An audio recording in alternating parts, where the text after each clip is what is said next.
para no un poco cachondeíto al principio, ¿no? Bastante. Y vamos a hablar de la parte más académica y las investigaciones, que ya las hay, tanto teóricas como prácticas, de la viabilidad de aplicar, bueno, pues podemos llamarlo la jornada de 4 días o los fines de semana de 3, que es otra manera. Ahora lo hablaremos. Os dejo con Joan. Voy a preguntarte para que nos cuentes cómo nace la idea del libro y por qué te pusiste a investigar sobre este tema. Confiésanos, ¿lo has escrito en los fines de semana? Bueno, ¿trabajabas los 7 días cuando estabas escribiendo esto?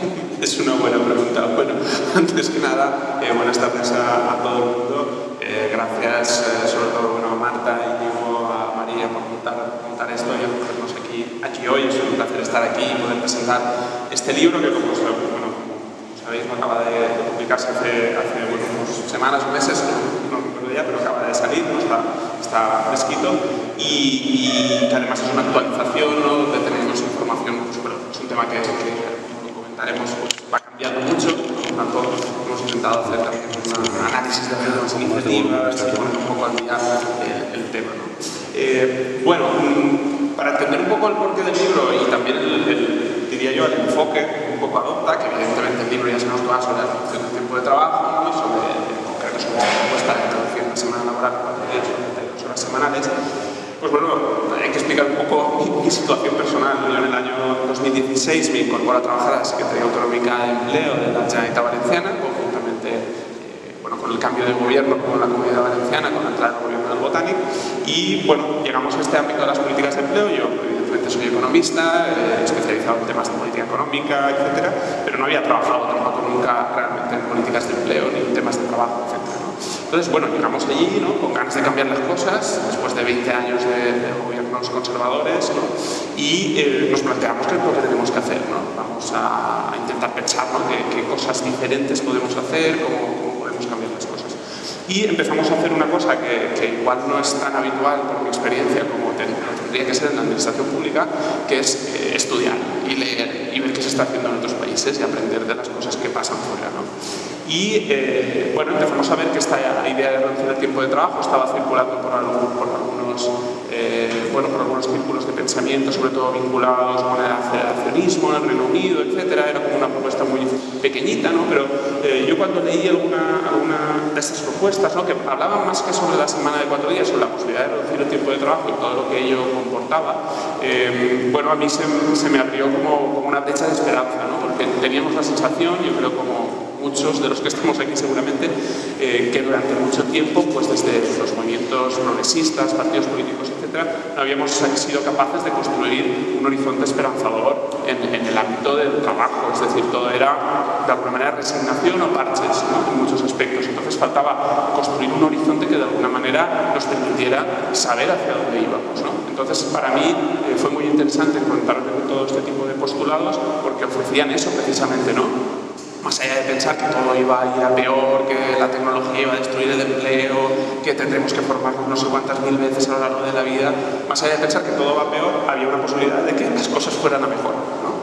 Y entonces esto fue un poco lo que a mí personalmente me motivó a empezar a trabajar este tema y, pues bueno, empezamos a intentar explorarlo como política pública, en este caso en la Generalitat Valenciana, a través del Servicio Público de Empleo. Bueno, gracias también a Enric Nomdedeu, el secretario autonómico del momento, que también pues, estuvo abierto a todo tipo de ideas, digamos, de pirómanos inicialmente, ¿no? Porque como ya ha comentado Marta, inicialmente pues esta idea era muy loca. Yo me acuerdo el día siguiente de que propusimos simplemente abrir el debate al respecto, bueno, la portada de uno de los grandes medios conservadores de la Comunidad Valenciana, de uno de los grandes diarios, era una hamaca en la playa. Estos no quieren trabajar, lo único que quieren hacer es el vago, ¿no? A Íñigo también le ha pasado mucho cuando hemos hablado de esta propuesta, ¿no? Por tanto, esa era la visión. Y hubo que romper pues, muchos tabús, muchos prejuicios al respecto y sobre todo también explicar que esto ya se estaba haciendo en algunas partes del mundo y que estaba funcionando, ¿no? Y que tenía beneficios en el ámbito económico, social, ambiental, ¿no? Y bueno, este fue el motivo de empezar a trabajar todo ello, empezar a encontrar brechas en el sistema para, digamos, empezar a desarrollar proyectos piloto. Pues ahí empezamos también a colaborar con mucha gente de más países aquí en Madrid para llevar también el proyecto piloto. Aquí, bueno, ha empezado toda esta aventura de los 4 días, que al principio no era nada, ¿no? Y ahora pues prácticamente no paramos con cosas, ¿no? Entonces, pues bueno, el libro recoge un poco esa visión, digamos, mía, digamos, desde el punto de vista académico, porque yo también trabajo en la universidad como profesor de economía aplicada, pero también desde un punto de vista pragmático y desde la política pública, ¿no? Con la vocación, digamos, de transformación. Entonces, una vez tuve toda esta información, toda esta investigación al respecto, sentí que de alguna manera había que trasladarlo, ¿no? y explicarlo, ¿no? Y el libro yo creo que es un poco un reflejo de todo eso, ¿no? Haces además en el libro una cosa interesantísima, que es una breve historia del trabajo, y explicas que, bueno, que ni la jornada de 5 días a la semana, de lunes a viernes, trabajar de lunes a viernes o trabajar 8 horas al día, no son leyes de la naturaleza que han nacido así, como si fuera una fórmula química. Eso es un invento, y sin embargo, políticamente, vosotros que lo habéis defendido, habéis visto mucho rechazo social a la idea de trabajar menos para vivir mejor, que es un poco el subtítulo. ¿Por qué trabajar menos cuesta tanto en un momento como ahora verlo como una idea de progreso, cuando desde la revolución industrial ha sido así? Trabajamos menos horas y producimos más. Eso debería ser el progreso. Nosotros no hemos experimentado mucho rechazo social, hemos experimentado mucho rechazo político. Porque socialmente y en privado todo el mundo te dice lo mismo, que ojalá. Pero con incredulidad. A lo mejor rechazo, es verdad, no es la mejor palabra. Pero claro. Hay una mezcla de si eso será posible, pero en todo caso, en el mundo capitalista actual sí que hay una vía por la cual es legítimo decir que quieres trabajar menos. Que es decir, que te quieres hacer millonario para dejar de trabajar. Y ese es un objetivo legítimo y loable de acuerdo con todas las ficciones que consumimos, digamos, en las películas, en las series. Es un objetivo. Cuando uno ve los principales oficios, cuando hacen las encuestas estas en los colegios o los institutos hoy en día, preguntando los principales oficios a los que se quieren dedicar los chavales o las chavalas, la gente en general está pensando en oficios que le permitan trabajar menos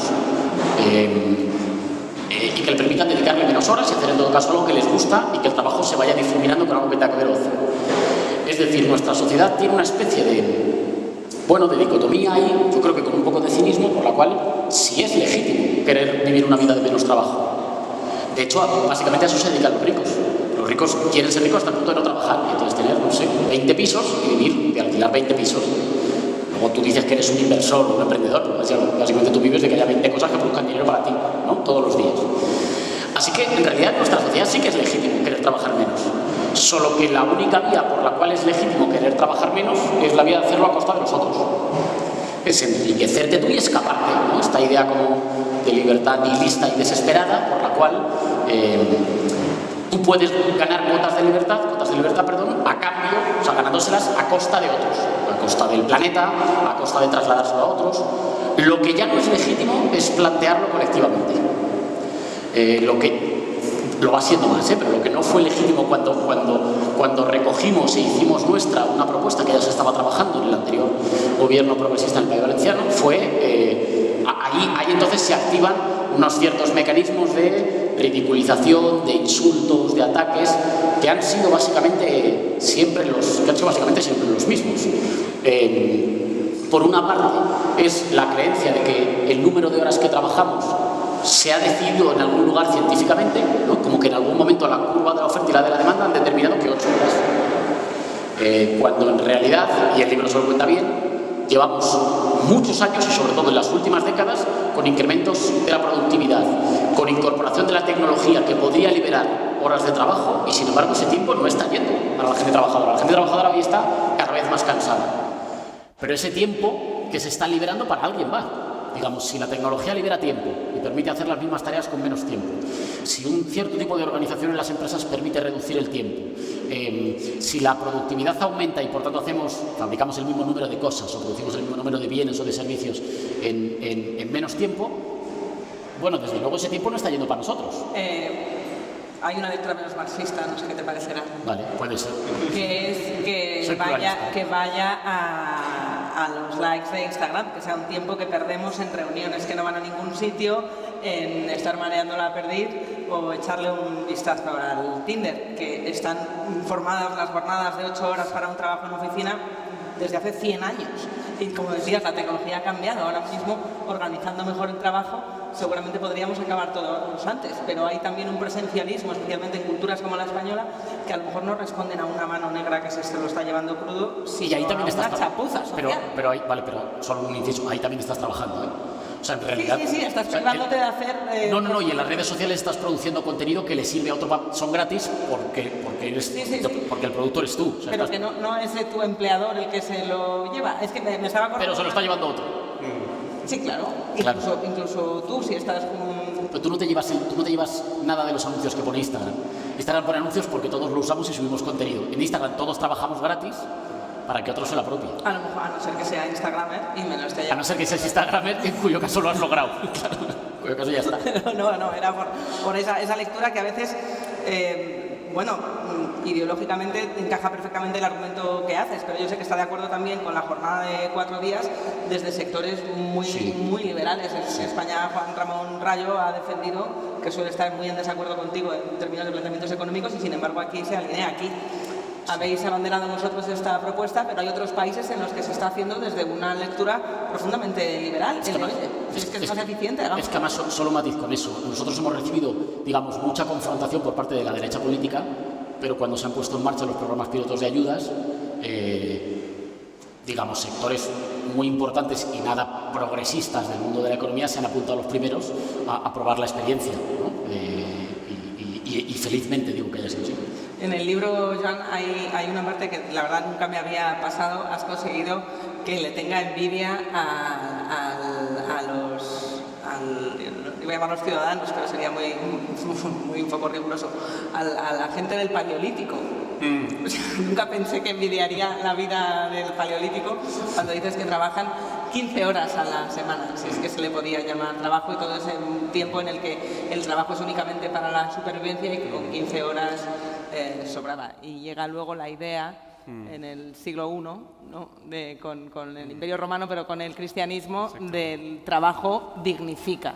Sí. Y no sé si esto de hora et labora es también algo que tenemos que atribuirles al Imperio Romano como...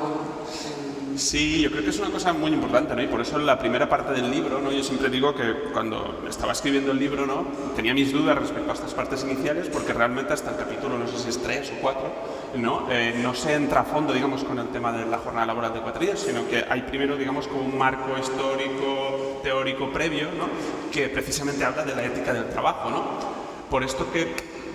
Básicamente para tratar de explicar por qué yo voy por la calle, me encuentro a la primera persona que pasa y le digo, ¿qué te parece esto de la jornada de 4 días? Y dice, muy bien, sí, pero eso no es posible. Ese por qué no es posible, ¿de dónde surge? O sea, ¿por qué tenemos esta idea de que trabajar menos es malo, que tenemos que trabajar más realmente, ¿no?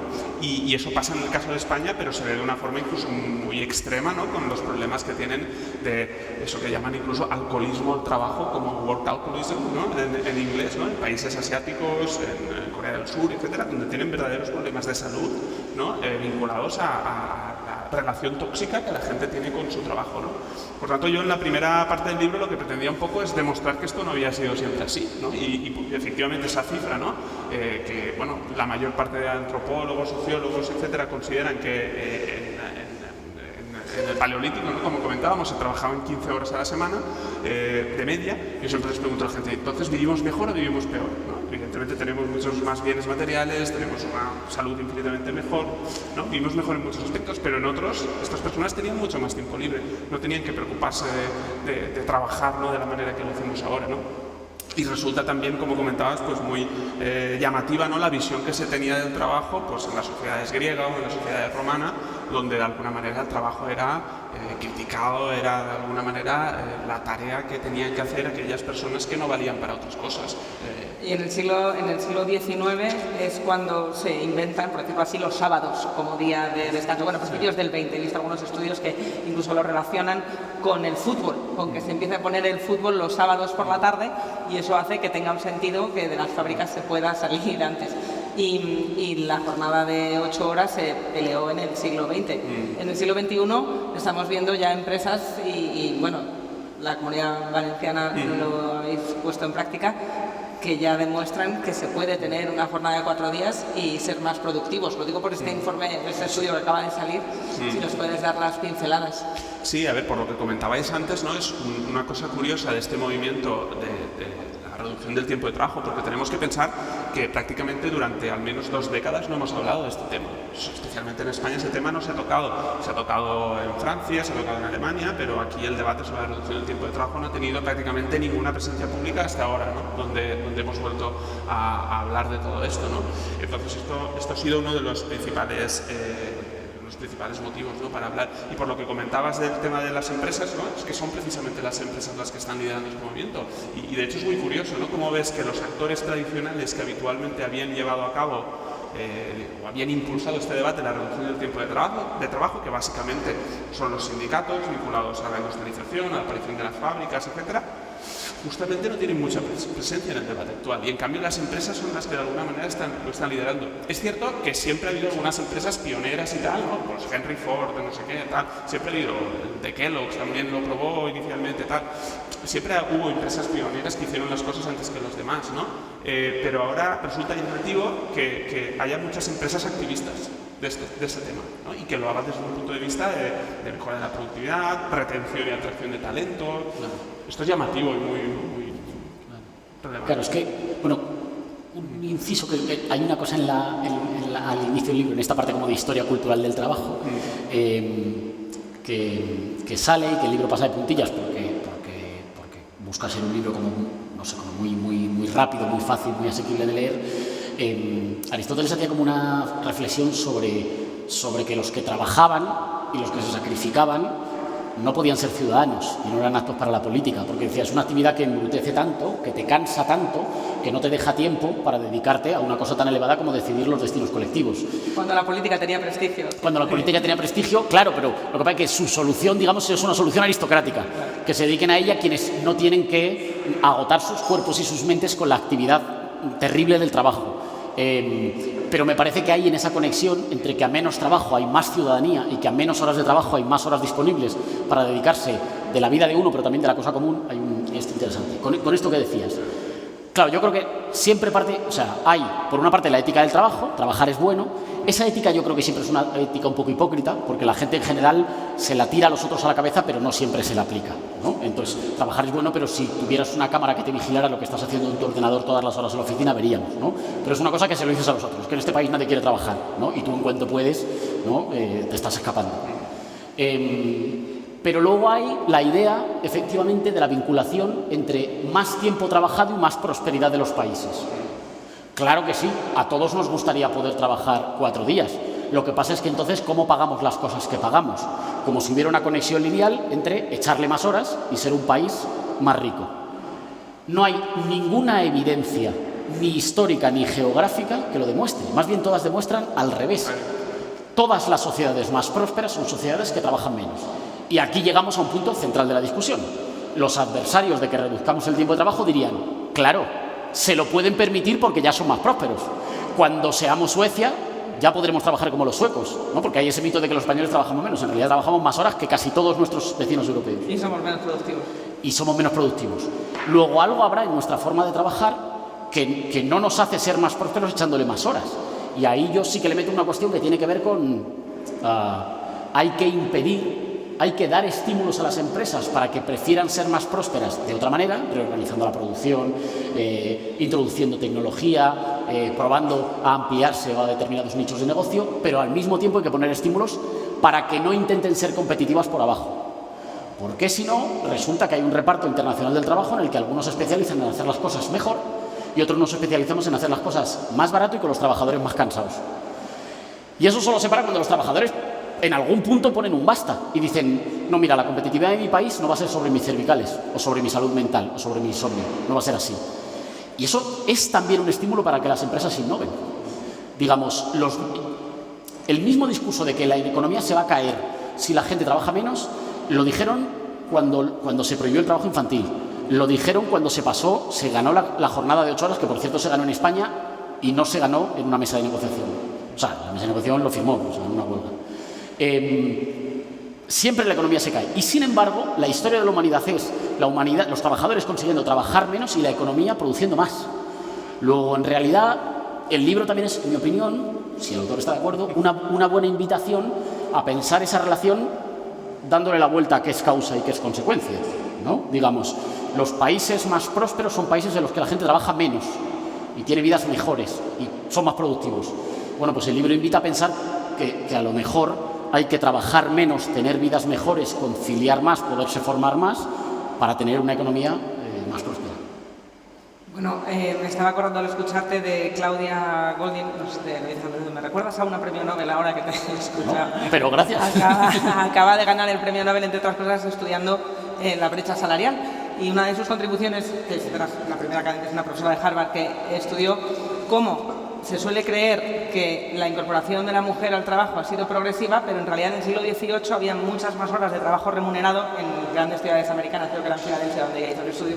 Había más horas de trabajo remunerado a las mujeres que luego en el XIX, porque al implantar la presencialidad de los horarios en las fábricas, al premiar el estar en vez del producir, pues las que tuvieron que hacer renuncias para poder estar con las familias fueron ellas. Y en el libro haces muchas reflexiones de la contribución al bienestar que tendría, mencionaba ahora Íñigo la salud mental, pero también hablas de cambio climático, hablas de cómo se pueden establecer beneficios sociales en general.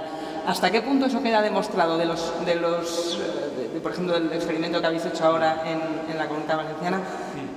¿Cómo se demuestra la causalidad ahí, que es siempre una cosa un poco tricky para los investigadores?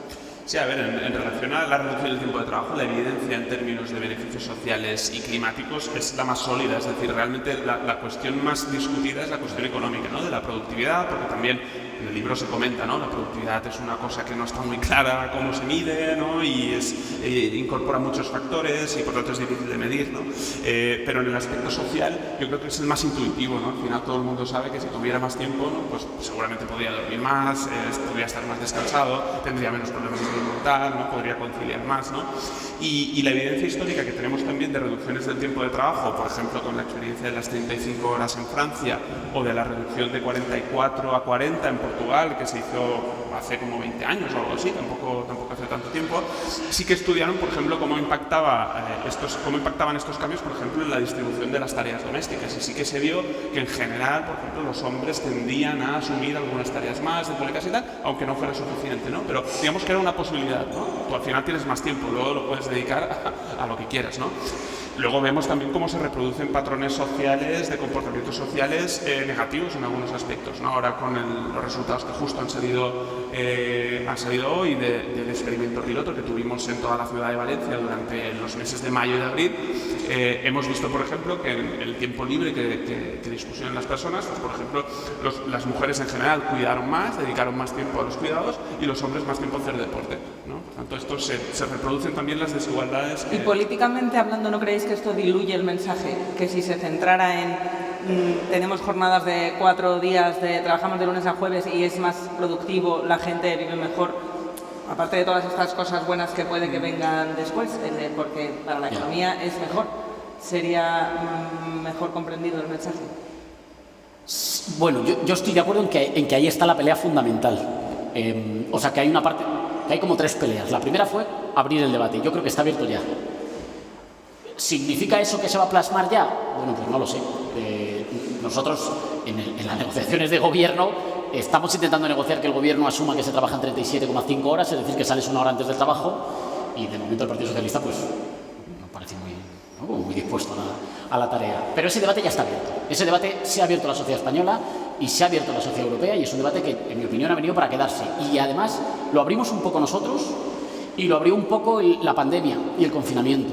O sea que yo creo que el confinamiento fue una experiencia en 2 niveles muy diferentes sobre el trabajo. Todos asumimos que había un trabajo esencial que tenían que hacerlo aquellos cuyos cuerpos podían enfermar y tenían que salir a la calle bajo el riesgo de enfermar, y que había otros trabajos de otras personas que podíamos no salir a la calle. Bueno, yo salía porque tenía que ir al pleno del Congreso, pero era un día cada 15 días. No salir a la calle, y que teníamos otro tipo de relación con el trabajo. Para aquellas personas privilegiadas con ese tipo de relación con el trabajo, durante el confinamiento aprendimos otras pautas de relación con el trabajo y de integración en la vida cotidiana. Pautas que, si no fuera porque fuera había un apocalipsis, las podríamos haber caracterizado de placenteras, Pero ¿no? el teletrabajo tuvo una trampa ahí, había gente que trabajaba en vez de menos 20 horas al día. El poder estar trabajando todo el rato fue una trampa en muchos trabajos. Bueno, tenías que, ¿no? Una reunión de Zoom. En Instagram, ¿no? Claro, en una reunión de Zoom y ponías una foto de un gato de fondo. No, entonces yo creo que por una parte el debate está bien y el debate ha venido para quedarse. Y una cosa magnífica que señala Joan y que está en el libro es que por primera vez desde posiciones políticas de izquierdas es un debate a la ofensiva. No es y esto es muy importante en tiempos de reacción en el que todo el mundo se quiere refugiar en mitos pasados, ¿no? Es un debate no para conservar cosas, sino para vivir mejor. Es un futuro promisorio, es un futuro donde nos apetecería vivir, ¿no? Y eso es importante. Con la parte que tú decías de la economía, yo creo que ese es el segundo, o sea, que el segundo debate es el de que la gente se atreva a decir, mira, sí, a mí me pasa que la vida me duele mucho, que la vida me cansa mucho, que no llego, que estoy agotado y que no puede ser que cuando el trabajo me suelte sea ya cuando tenga la edad como para que ya me han dejado tan cansado que me cueste, ¿no? No puede ser. Y eso también se ha ido rompiendo. Y la tercera es que se puede hacer, ¿no? Eso que tú decías al principio con mi intervención, que es, bueno, si la gente te dice en privado ya me gustaría, pero la segunda pregunta es, bueno, ya, ¿y cómo pagamos las cosas, ¿no? Seguramente esa es la discusión en la esfera pública en la que hay más pelea por dar, pero le añadiría una cuarta, y a ella la desarrolle yo, que sabe más.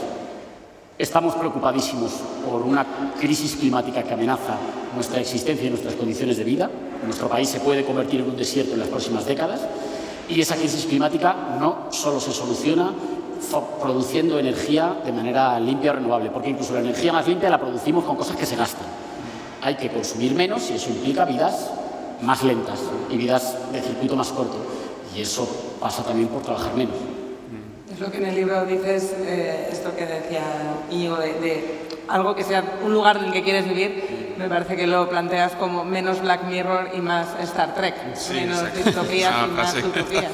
Sí, porque vivimos en esta época de las distopías, ¿no? Que parece que es lo que está de moda, en cambio las utopías, pocas utopías, ¿no? Pensemos en, no sé, a mí no me viene a la cabeza casi ninguna serie de película reciente, digamos, con un cierto impacto, ¿no? Que sea, digamos, utopía, ¿no? Una utopía bien presentada, ¿no? Por tanto, yo creo que este es uno de los grandes aportaciones del debate, como recuperar esta inercia, ¿no? Esta ofensiva, por construir alguna cosa mejor, ¿no? Y hacerlo yo creo que de una manera también inteligente y tejiendo complicidades también con sectores que hasta ahora habíamos considerado olvidados, ¿no? Este debate de la reducción del tiempo de trabajo, de alguna manera, también se había planteado siempre como contra las empresas, ¿no? Que era un debate, digamos, de trabajadores contra empresas. De suma cero. De suma cero, exacto. Entonces, yo creo que este debate, ahora mismo, en las coordenadas que está situada, son unas coordenadas donde todo el mundo puede ganar algo, ¿no? Las empresas pueden, pues, mejorar su retención de talento, atraer talento joven, reducir las bajas, por ejemplo, médicas, que también cuestan dinero a las empresas. Hay un discurso, yo creo que económico empresarial, que se puede sostener y que además avalan los datos, que yo creo que es muy interesante para que esta propuesta pueda tener recorrido y pueda tener recorrido en los diferentes ámbitos, ¿no? Para la gente que está convencida que tenemos que hacer algo con el cambio climático, para la gente que también está hablando, ¿no? Pues de la problemática de las enfermedades de salud mental y también para la cuestión de la transformación del modelo económico, ¿no? Entonces yo creo que esto es muy relevante y por lo que comentaba también Íñigo, ¿no? Al final siempre se dice, de hecho el ministro Escrivá que lo dijo, ¿no? En relación a esta propuesta, ¿no? Esto lo podremos discutir cuando tengamos pleno empleo, ¿no? Esto es asumir, ¿no? que, como decíamos, ¿no? El trabajar menos es una consecuencia de ser más ricos, ¿no? Como país y tal, ¿no? Y lo que vemos en la evidencia no es lo contrario, ¿no? Es que muchos países, a través de implantar medidas y formas de trabajo más eficientes, de esto que la llaman la innovación organizativa, que esto también tampoco se habla mucho, ¿no? Que cuando pensamos en cambio de modelo productivo, tecnología, no sé qué, solo pensamos en cuestiones técnicas, ¿no? Ponemos aquí robots, ponemos aquí tal, no sé cuál, pero a veces lo más revolucionario es cambiar simplemente la forma en la que hacemos las cosas, ¿no? Podemos pensar en ejemplos históricos como la cadena de montaje, etcétera, vale, es una innovación técnica también, pero sobre todo organizativa. Entonces yo creo que esto es lo que hay que poner en valor. Y si, por ejemplo, los gobiernos tenemos claro que tienen que impulsar la I+D+I, ¿por qué no la I+D+I también en la organización de las empresas? Yo creo que esto es fundamental. Pues como tenemos que dar ejemplo con la eficiencia del tiempo y sobre todo ahora a las 8 nos va a dar tiempo a tomar una cerveza y a charlar y a que podáis hacerle preguntas a Jan y que os firme el libro y demás. Voy a daros también la palabra para que hagáis preguntas y estoy viendo que hay en la sala una persona que sabe mucho de esto. Tenemos la representación académica, la política y nos falta la empresarial. Así que te voy a pedir, María Álvarez, que es empresaria y que además lleva, bueno, ahora cuéntalo tú, pero más de 3 años implantando la jornada de 4 días en los empleados, que son los que, entre otras cosas, nos hacen posible que podamos tomar ahora una cerveza, porque es dentro de Francachela, que esto ya se ha puesto en práctica. Se suele decir a menudo, sí, claro, pero esto de la jornada de 4 días para las empresas que se lo puedan permitir, para los trabajos de oficina, para los que teletrabajan los viernes. Pero, María, vosotras lo estáis haciendo en la hostelería, que es uno de los sectores fundamentales de la economía española, es el 11% del PIB, si no recuerdo mal. Nosotras somos el bosón de Higgs de la semana de 4 días, ¿no? La prueba viva de que se puede hacer y se puede hacer en cualquier sector. Yo al final me he acabado por convencer de que al final todo lo que está en el fondo de esta discusión es un tema cultural que tiene que ver con quiénes entendemos que son buenos y quiénes entendemos que son malos y cómo nos hemos hecho la idea de que para ser bueno en esta sociedad hay que desnucarse, ¿no? Y dejarse la piel en algún sitio, aunque no tenga mucho sentido, aunque no estés haciendo verdaderamente nada. Hay una estadística que es muy interesante, muy amplia, que explica que en 30 países que han estudiado todas las personas trabajan 40 horas a la semana o tienden a trabajar 40 horas a la semana. Tanto la gente que gana muy poco dinero como la gente que gana mucho dinero, todo el mundo trabaja el mismo número de horas en la inmensa mayoría de los países del mundo. No tiene ningún sentido, ¿no? O sea, normalmente, pues, en condiciones de vida distintas, pues uno pensaría que la gente que gana más dinero pues tiende a trabajar menos porque ya ha ganado suficiente, o al revés, porque trabaja menos, el que gana menos, pues trabajará más horas. No, todo el mundo trabaja las mismas. Porque al final de lo que estamos hablando efectivamente es de un cambio cultural y de una batalla que tenemos que dar por las cabezas de la gente, ¿no? Por decir que no se trata de que suba el comercio un 5% o baje el consumo de tabaco un 2%, sino que es que pensamos que trabajar menos va a dar lugar a una sociedad mejor, ¿no? Y yo creo que esto lo entiende todo el mundo, que si todo el mundo trabajara 4 días a la semana, pues la sociedad sería un lugar mejor. Pero María, ¿en vuestra empresa ha sido una cuestión altruista o de cuestión de principios o es rentable? Porque habéis reducido el número de horas que trabajan los empleados. Sí. Y para eso habéis contratado más gente. ¿Podíais haber aumentado vuestro margen de beneficios? En realidad no podíamos porque, o sea, aunque parezca mentira, muchas veces para aumentar el margen de beneficios lo que tienes que hacer es cambiar la empresa y mejorar la empresa. Si tú lo que haces efectivamente es cierto modelo low cost, terminas por no incrementar el margen de beneficios, sino por empobrecer la empresa entera. Otra cosa es que hay un modelo en el que si empobreces la empresa entera y luego la multiplicas por 1000, pues a lo mejor hay un señor que acaba ganando más, pero la unidad productiva es mucho más rentable cuanto la empresa es mejor empresa y es una empresa de más nivel. Y lo entiende todo el mundo pensando que una empresa como Google, hipertecnológica, donde la gente gana mucho dinero, está muy cualificada, hace un trabajo muy especializado y aporta mucho valor, pues es mucho más rentable que una empresa que no tenga ese tipo de cualificación. Entonces, para nosotros ha sido claramente un movimiento económico, o sea, nosotros lo hemos hecho para ganar más dinero. Pero lo que mueve ese cambio y esa mejora de la empresa es fundamentalmente pensar que las buenas empresas, las que son más rentables, las que dan más dinero, son aquellas en las que los trabajadores están más cualificados, en los que están más vinculados contigo. También en este momento en los que los trabajadores tienen más tiempo de estar conectados con otra cosa. Porque todos hemos estado en esa situación en la que llevas tanto tiempo trabajando en el mismo sitio que ya no sabes ni cómo te llamas, ni quién eres, ni para qué vales, ni exactamente qué venías tú a hacer aquí, ¿no? Y luego cuando tienes que buscar otro trabajo, de pronto hay esa sensación de Dios mío, no sé hacer nada. Eso es porque estar demasiado tiempo en el centro de trabajo en un momento en el que la sociedad demanda que estemos muy conectados hace que los trabajadores sean menos productivos cuanto más tiempo pasan en el puesto de trabajo. Es un poco contraintuitivo, pero ocurre. Entonces, para nosotros claramente es un movimiento para ser más rentables, pero por la vía de mejorar la calidad de la empresa, de ser una empresa muchísimo más competitiva. Y estos hosteleros, y ya de verdad es que me parece fascinante porque veíamos hace poco una asociación de hostelería que decía, hombre, pues ¿qué vas a esperar de la gente en la hostelería? Que trabaje 12, 15 horas, como hemos dicho todos, lo que haga falta.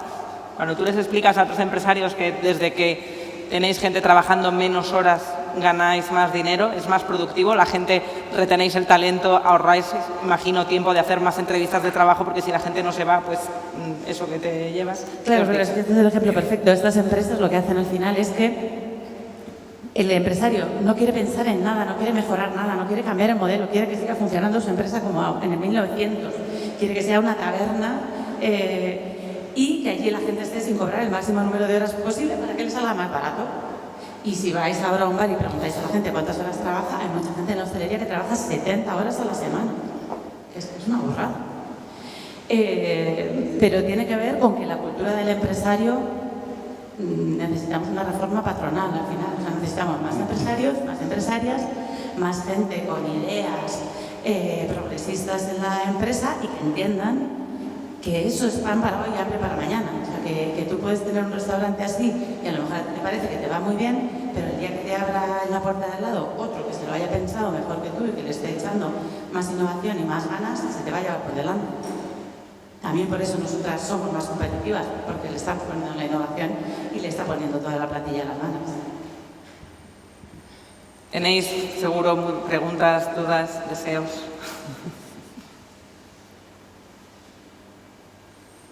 Si no, sabéis que cuando vayáis a tomar a la cantina Francachela en Matadero... Hola, quería preguntaros ¿qué relación veríais con esta cuestión de la jornada laboral de 4 horas con los estudiantes? Quiero decir, ¿creéis que los estudiantes de cualquier edad también deberían reducir su jornada de estudio? Y en caso de que no, que preferís mantener las 5 días lectivos, ¿cómo se compaginaría esto con una reducción laboral en la jornada de los profesores? ¿Tú qué trabajas en la universidad? Es una buena pregunta, ¿no? Claro, aquí tenemos que tener en cuenta una cosa, ¿no? También que tiene relación con la propuesta, ¿no? Y es que evidentemente estamos hablando de 4 días, ¿no? Pero yo siempre insisto que lo importante es reducir el tiempo de trabajo, ¿no? Por ejemplo, ahora estamos debatiendo, ¿no?, sobre si será posible las 37 horas y media o las que serán posibles. No, es un camino, ¿no? Es un horizonte, ¿no? Entonces, también cuando hablamos de 4 días siempre decimos 4 días o 32 horas semanales, porque habrá sectores que a lo mejor tendrán que seguirse trabajando 5 días a la semana o que les convendrá más o lo que sea, ¿no? Entonces, yo no sé en el caso de, vamos, mi caso también particular, el caso de la universidad, etcétera, no sé realmente hasta qué punto. Evidentemente, cuando tú tienes un día menos de acudir a la universidad, tienes un ahorro en desplazamientos, ¿no? Por ejemplo, hay mucha gente que todavía va en coche a la universidad, etcétera, ¿no? Por tanto, un día menos es un día que ahorras desplazamientos, etcétera. Pero más allá de eso, tampoco, la verdad es que no lo había pensado y no tengo tampoco una posición muy clara al respecto. Mi facultad eran 4 días. Claro, efectivamente, ahora que lo estoy pensando, efectivamente. Yo, por ejemplo, también tuve un par de cursos que tenía un día libre, efectivamente. Me contó, por si es de utilidad, Pedro Gómez, que es un economista portugués que ha estudiado mucho esto, ha escrito un libro muy interesante si os interesa, que es Los viernes son los nuevos sábados. Sí, es un sí. título mejorable. Después de la jornada de 4 días, por supuesto.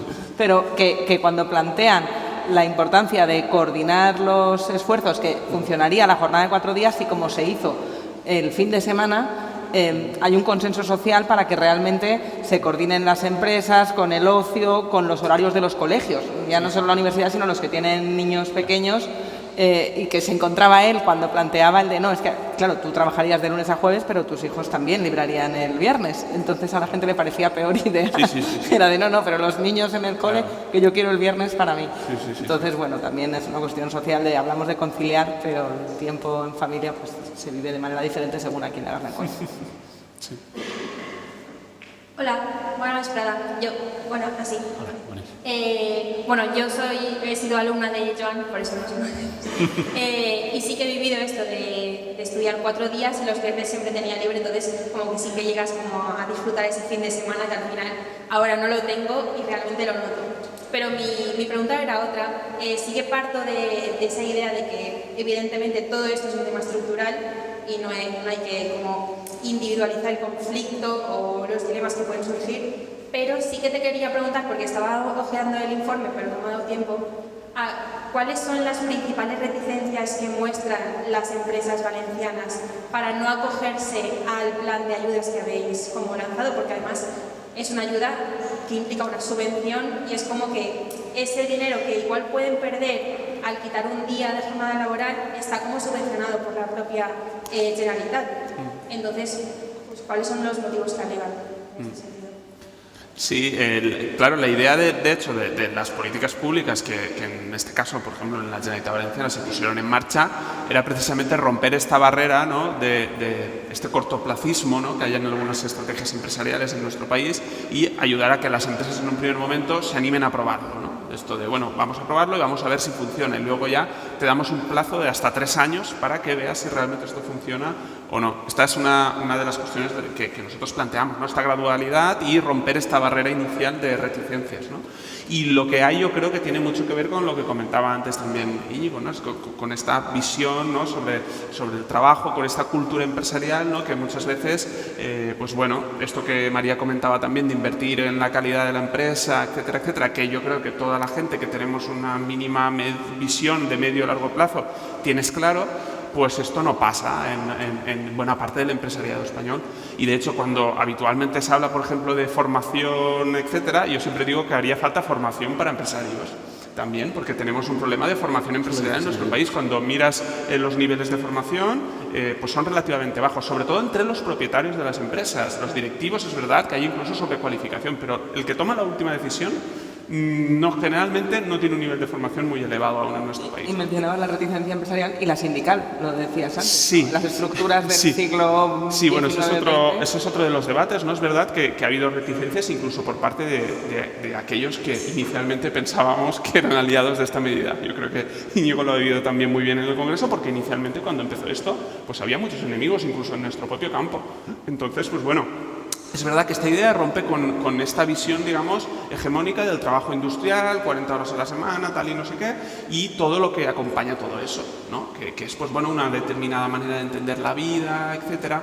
Y al final, yo creo que también a la propuesta, pues es inherente, digamos, esta idea también de cuestionar el valor del trabajo, etcétera. Entonces, desde un punto de vista de los movimientos políticos, como por ejemplo sindicatos, movimientos obreros, que se identifican, digamos, tanto con el trabajo, entiendo que existe una cierta reticencia porque de alguna manera estás diciendo, o al menos entienden ellos, ¿no?, que el trabajo importa menos, ¿no? Entonces hay ahí como, yo creo que se sienten incómodos muchas veces hablando de esto porque al final el trabajo es su identidad, pero al mismo tiempo estamos diciendo que el trabajo igual no es tan bueno como pensábamos, no sé. Hay ahí, yo creo que valores en conflicto. Claro, lo que pasa que ahí una cosa que ha salido en 2 o 3 intervenciones, pero que lo decía María, claro que es necesaria una reforma empresarial, pero yo lo siento, pero históricamente uno de los elementos fundamentales, de las palancas principales que ha ayudado a la reforma empresarial se ha llamado movimiento obrero, que es el impedirte que puedas seguir haciendo las cosas mal y barato y que si quieres seguir siendo competitivo no lo seas a costa de la salud de tus trabajadores. Hay una buena parte de las invenciones técnicas, de las innovaciones organizativas en las fábricas que obedecen al temor del propietario a que tenga demasiado control los trabajadores y a que puedan parar la producción con cosas muy sencillas, con actividades muy sencillas. ¿Eso qué significa? Que a menudo, esto parece una idea contraintuitiva, pero la resistencia de los trabajadores a que el crecimiento económico sea contra su salud ha sido un motor de crecimiento capitalista y de innovación capitalista. Porque ha sido un motor de decir, bueno, si yo para ganar dinero no lo puedo ganar ajustando por abajo, me tengo que inventar cosas por arriba, ¿no? Lo que pasa es que yo creo que tenemos la imaginación cautivada, eso, como por el mito Silicon Valley. No, todas las innovaciones es alguien que con 5 amigos viviendo en una casa se acaban de inventar una cosa. No, muchas veces las innovaciones son la voluntad del propietario de ganar más cuando tiene un límite a seguir ganando más a costa de apretar por abajo. O, por ejemplo, cuando tiene un límite a seguir ganando más a cambio de, no sé, coger no sé, bienes comunes que antes no se pagaban o no pagar externalidades. Quiero decir que nosotros en realidad estamos promoviendo programas de acompañamiento, inversión y subvenciones para que haya empresas que adopten voluntariamente este buen sentido, y eso está bien, pero eso también se explica por un momento de particular debilidad en la negociación colectiva de los centros de trabajo que hace que haya que hacerlo, me vais a entender la expresión, esta parte luego la cortamos, pero que haya que hacerlo por las buenas y no por las malas, es decir, que lo hagas ayudando, estimulando a que haya gente que adopte las ideas de futuro, en lugar de decir, mira, te lo montas como quieras, pero no va a ser a costa de pagar 700 euros por 10 horas. Así no. Y cuando eso no puedes hacerlo, ahí, de repente, el ingenio y la voluntad de innovación del empresario sí se agudizan. Lo que pasa es que en nuestro país, de momento, es demasiado fácil, aunque sea con el cortoplacismo, competir a la baja. Bueno, pues hay que hacer más difícil competir a la baja y dar más ayudas Para competir por Y porque va siendo una economía menos industrial y más de servicios y de micropymes, Y de ¿no? Que no micropymes, es... sí. Eso son otras Total. eficiencias. Al final, Sí. si la mayor parte de las empresas tienen Gasto 3 fiscal, trabajadores, claro, dicen, claro. y me lo quitas y trabajan un día menos, ¿qué hago Claro, yo con la total, tienda? total. Claro. De acuerdo, pero hay otra cosa también sobre las empresas, que yo sé que es un ámbito que a veces queda muy lejos, haciendo también un poco de antropología de las empresas. Hasta hace muy poco la gente no montaba una empresa para ganar dinero. O sea, la gente montaba una empresa hace mucho tiempo, montaba una panadería para vivir y para darle un servicio al pueblo digo literalmente, a la localidad. Sí, al Demos. Sí, no al Demos, sino a Villafranca de no sé dónde. Y después las empresas del periodo industrial, pues eran estos industriales que tenían en la cabeza esta idea de generar valor, y por eso tenían muchos trabajadores y se construían casas para los trabajadores, y aunque nos parezca que no, había un cierto valor en todo lo que implicaba ser un industrial, ¿no? Y ahora nos estamos moviendo a una velocidad pasmosa hacia un tipo de empresa que muchas veces solamente busca la rentabilidad económica, y los indicadores de éxito de las empresas muchas veces solamente se miden por esa medida. Y entonces por eso ocurre que cuando se endurecen las condiciones de contratación, por ejemplo, se suben los impuestos de trabajo, todas estas cosas, hay muchas empresas que optan por sustituir trabajadores por máquinas directamente, ¿no? Como estamos viendo, por ejemplo, en la hostelería, en todas las cadenas deja de haber trabajadores y empieza a haber una maquinita donde tú pides la comida. Y esto es una tendencia brutal que está ahí y que nadie está contrarrestando, nadie está diciendo necesitamos empresas que todavía estén comprometidas con generar valor social y no necesariamente solamente con hacer dinero. Y luego cuando ya además vamos al siguiente modelo de empresas que ya son directamente extractivas de la actividad económica, que prácticamente no tienen actividad, ¿no? Pues como por ejemplo las empresas inmobiliarias, no las constructoras, sino las que compran para alquilar, ¿no? Este tipo de industrias que son puramente extractivas. El rollo inmobiliario genera algo cerca a 0 puestos de trabajo y sin embargo tiene una rentabilidad muchísimo mejor, una fiscalidad muchísimo mejor que la que tienen las empresas productivas. Entonces ahí sí que necesitamos, yo creo, hacer un análisis fino sobre cómo funcionan las empresas y qué podemos privilegiar, incentivar y qué podemos desincentivar al menos, si no castigar, por lo menos dejar de incentivar algunas prácticas que nos llevan a un tipo de empresas que no tienen el bienestar ni el valor del común en la cabeza.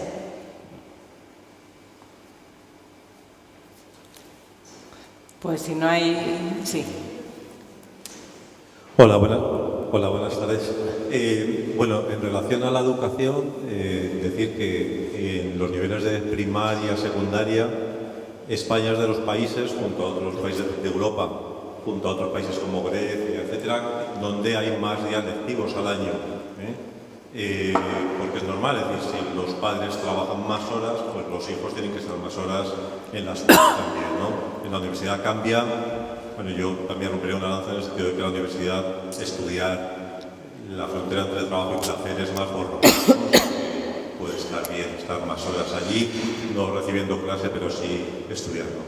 Y luego un poco, yo el planteamiento de intentar reducir la jornada creo que es muy complicado. Me parece bien las propuestas un poco piloto de ir haciendo experiencias que recuerdan mucho las propuestas tópicas del siglo XIX, hacer modelos que la gente vea que aquello funciona bien y se vaya convenciendo, pero creo que en la dinámica capitalista actual, la mayoría de las empresas, salvo aquellas que sean de sectores muy cualificados, van a evitar ese tipo de reducción. Y que una cajera de supermercado, la productividad es que esté más horas allí, no es que lo haga mejor, es que si está más horas, pues mejor.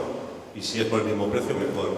Y si no, como se decía, contrataremos una máquina o compraremos una máquina con subvenciones que nos van a permitir hacer el mismo trabajo, ¿no?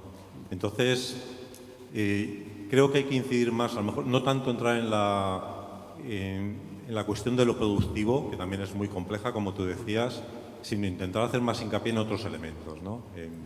en que estamos hartos de trabajar tanto, en que queremos otra vida, que la vida es muy corta, etcétera, etcétera, y ir por ahí, porque lo otro es jugar en el terreno del juego del enemigo, por así decirlo.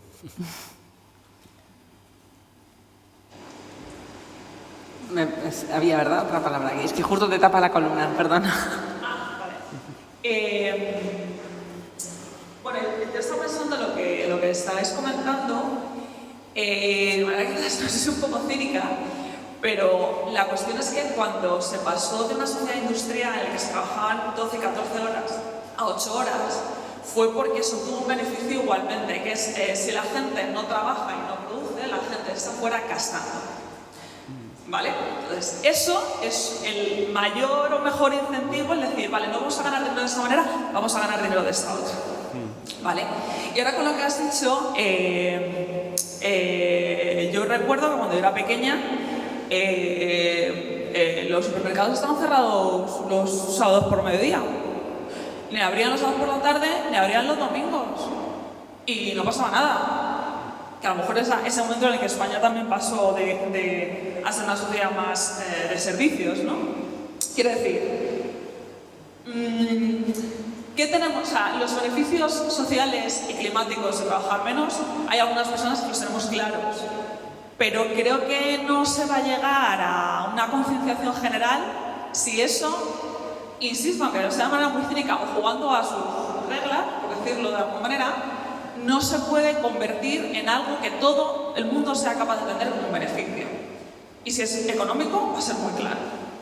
No sé cómo hacer eso, pero me parece que es lo único que puede, igual que se hizo la otra vez, te digo, vamos a, no producimos, gastamos, pero a nivel general es que si no creo que va a ser muy difícil que la gente apoye esto.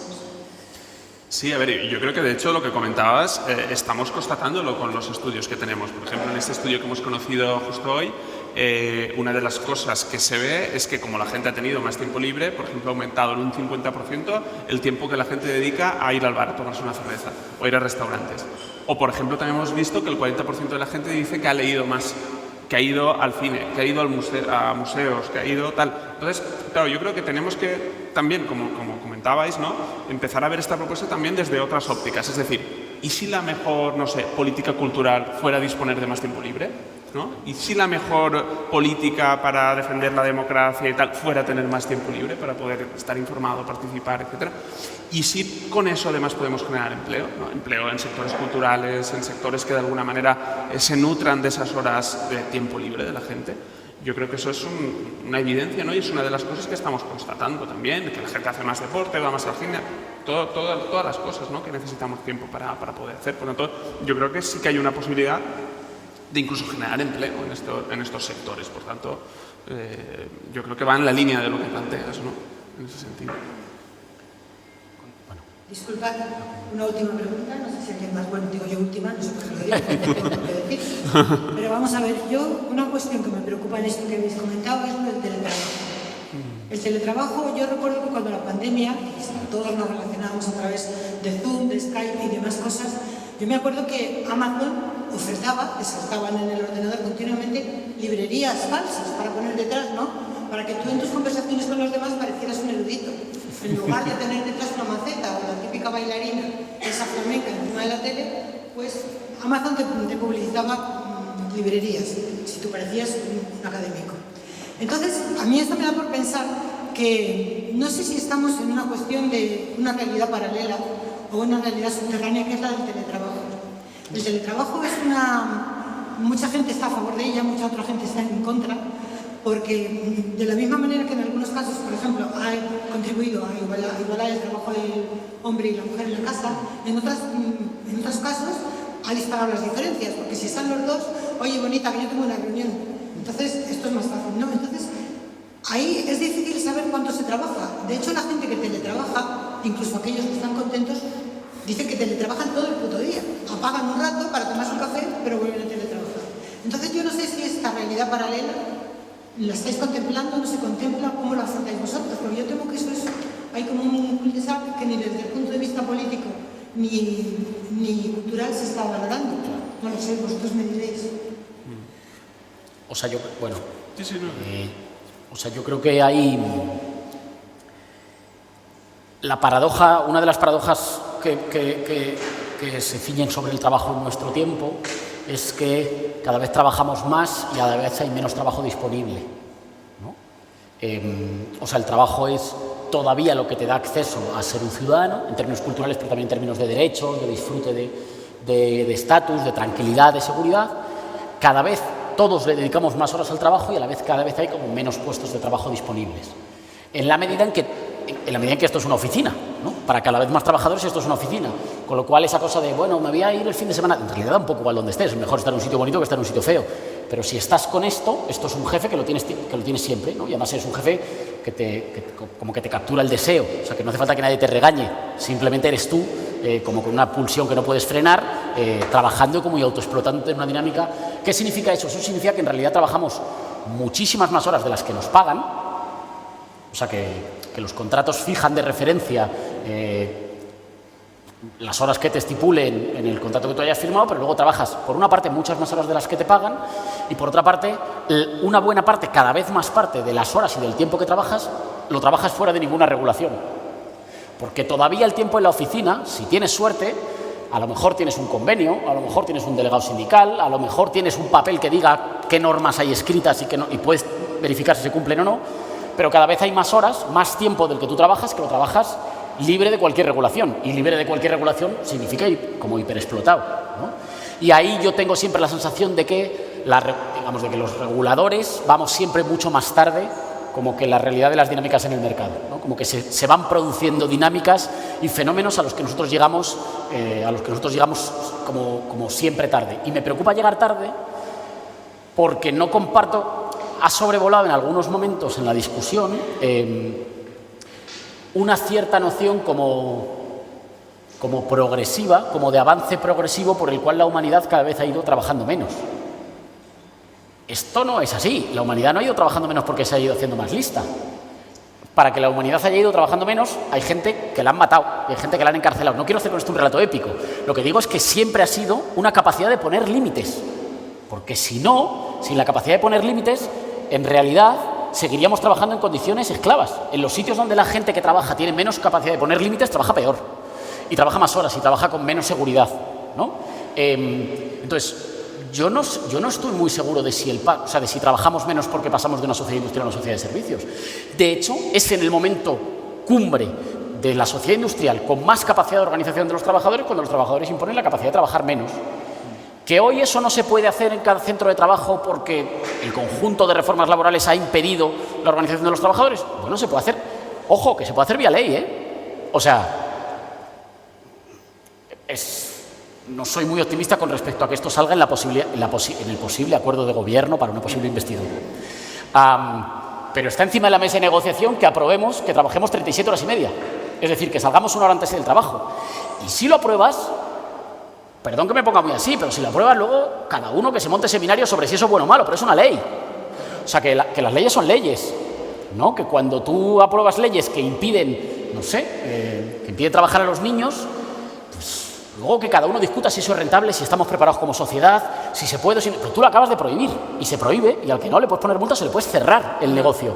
Bueno, nosotros podríamos, si hubiera otra correlación de fuerzas en el Parlamento, nosotros podríamos salir una hora antes del trabajo. Yo sé que no es la propuesta de los 4 días y no desdeño en absoluto el avance en términos culturales de innovación o empresariales, pero siempre sin que nos olvide que en realidad este tránsito nunca ha sido un tránsito armónico. Es un tránsito por nuestro derecho a poner límites y cuando tenemos más fuerza ponemos más límites. Si ahora tuviéramos un poquito más, trabajaríamos todos una hora menos desde... Bueno, no puedo poner fecha de la investidura, pero no sé, desde el 2024. Pero ¿a quién queremos engañar si estamos a miércoles y seguro que ya llevamos trabajadas 32 horas, que os conozco? Bueno, pues ya. Nos vamos, ¿no? Claro.